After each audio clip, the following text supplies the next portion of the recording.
আসসালামু আলাইকুম আমার প্রিয় ভাই বোনেরা, আজকে আমি একটা নতুন রেসিপি নিয়ে এসেছি। তো এদিকে সিদ্ধ চাল যেটা দিয়ে ভাত রান্না করি ওই চালটা নিয়েছি। আর এই চালটা আমি ধুয়ে ভালো মতন ধুয়ে পরিষ্কার করে আমি ভিজিয়ে রেখেছিলাম।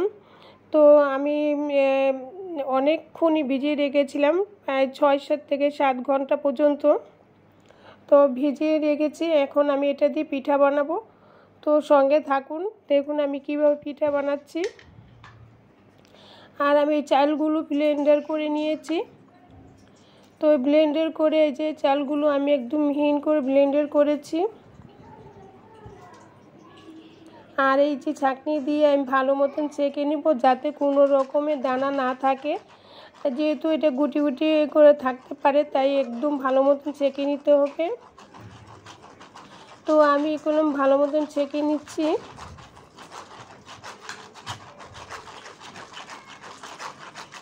আর যেটি থাকবে ওটিগুলো আমি মনে রেখে দেবো, এটা ফেলে দেবো না, অন্য কোনো কাজে আমি ব্যবহার করে নেব। তো এটি আমি এখন পানি দিয়ে আর একটু পাতলা করে নিব। আর এই পিঠাটা খেতে করলে অনেক মজা হয়। এর জন্য এইভাবে যদি পিঠাটা বানিয়ে খান তো বুঝতে পারবেন অনেকটাই টেস্টি।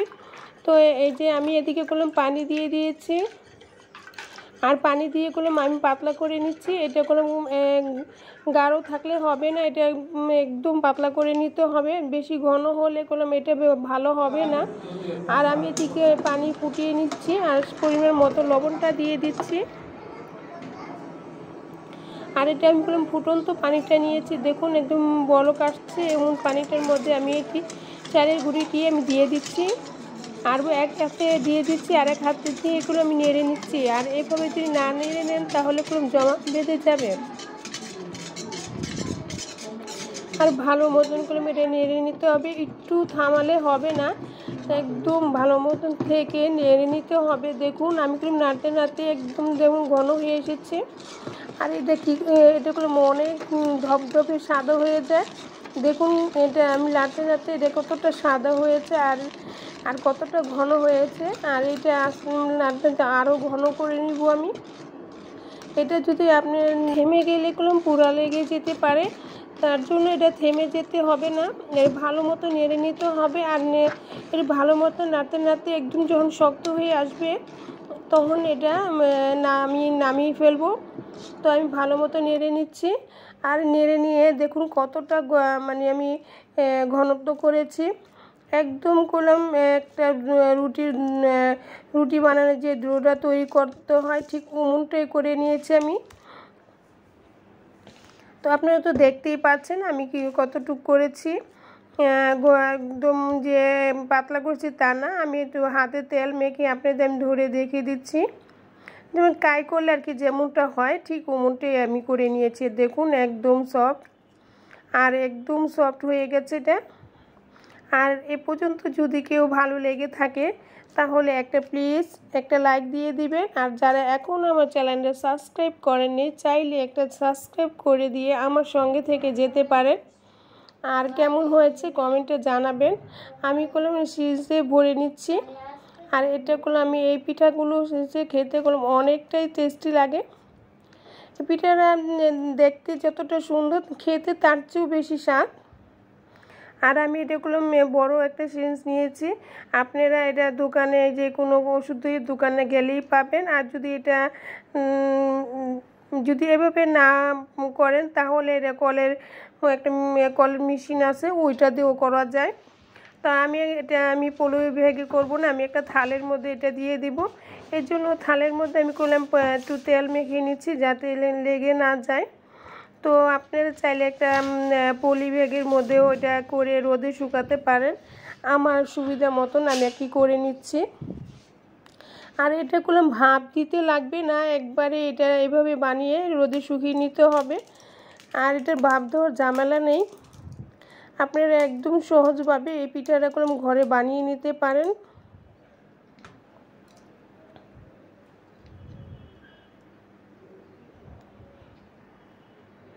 তো আমি এভাবে আমি বানিয়ে দেখিয়ে দিচ্ছি আপনাদেরকে।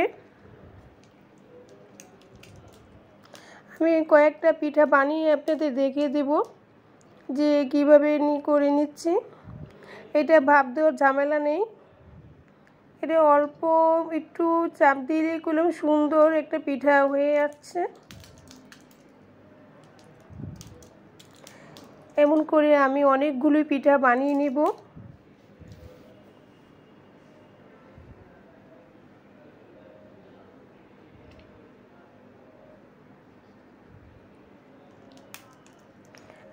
আপনাদের সুবিধার মতন করে পারবেন। আমি থালের মধ্যে করে তেল মেখে নিয়েছিলাম। এটার মধ্যে হচ্ছে আপনারা কলা পাতার মধ্যে বা পলি ব্যাগের মধ্যে সুন্দর করে দিয়ে এটা করতে পারবেন।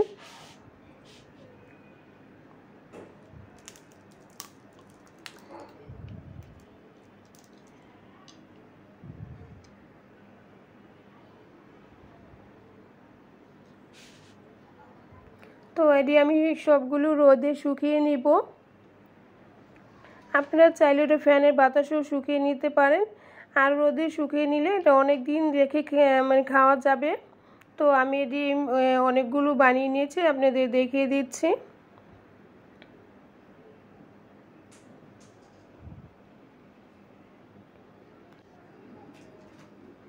তো আমি রোদে শুকিয়ে নিয়েছি, একদম মচমচে হয়ে গেছে। আর রোদে শুকালে এটি এমনি একদম মচমচে হয়ে যায়। এটি দেখতে যতটা সুন্দর, খেতে তার চেয়েও বেশি স্বাদ। আমি এখন এটি সবগুলো তেলে ভেজে নেব। আর এদিকে আমি একটা লোহার কড়াই বসিয়ে দিয়েছি। লোহার কড়াইয়ের মধ্যে আমি পরিমাণ মতন তেল দিয়ে দিয়েছি। আর পিঠাগুলো দেখুন কতটা সুন্দর হয়ে ভেজে উঠছে, একদম অল্প তাপে সুন্দর ভাজা যাচ্ছে। আর দিতে না দিতে ভাজা হয়ে যাচ্ছে, কতটা সুন্দর হয়েছে। আর ধবধবে কতটা সাদা হয়েছে দেখুন। এই পিঠাটা অনেক সাদা হয়, আর এটা ক্যামেরা যতটা দেখা না যাচ্ছে এটা তার চেয়ে বেশি সাদা।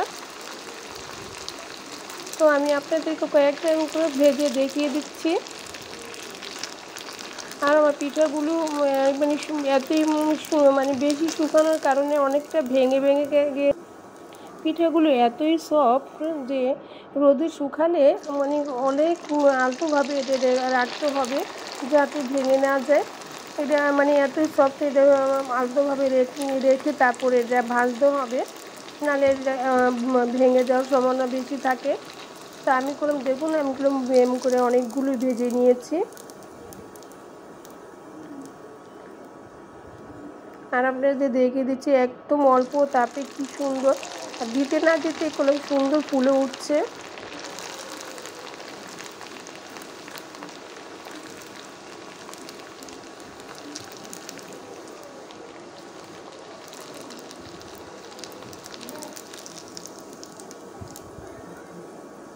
তো এমন করে আমি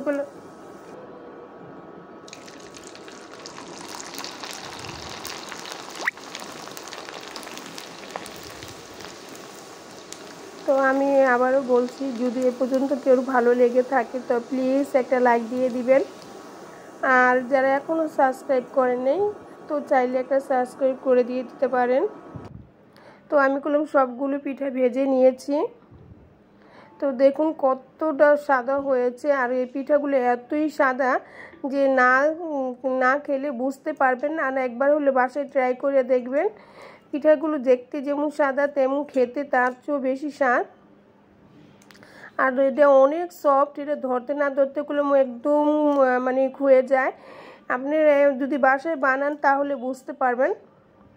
আর এটা এতই সহজভাবে বানান যায় যে কেউ বানাতে পারবে। তো আমি আপনাদের একটা ভেঙে দেখিয়ে দিচ্ছি কতটা সফট এটা। দেখুন দিতে না দিতে গুঁড়ো গুঁড়ো হয়ে যাচ্ছে। তো সবাইকে অনেক অনেক ধন্যবাদ যারা আমার ভিডিওটা ধৈর্য করে দেখছেন।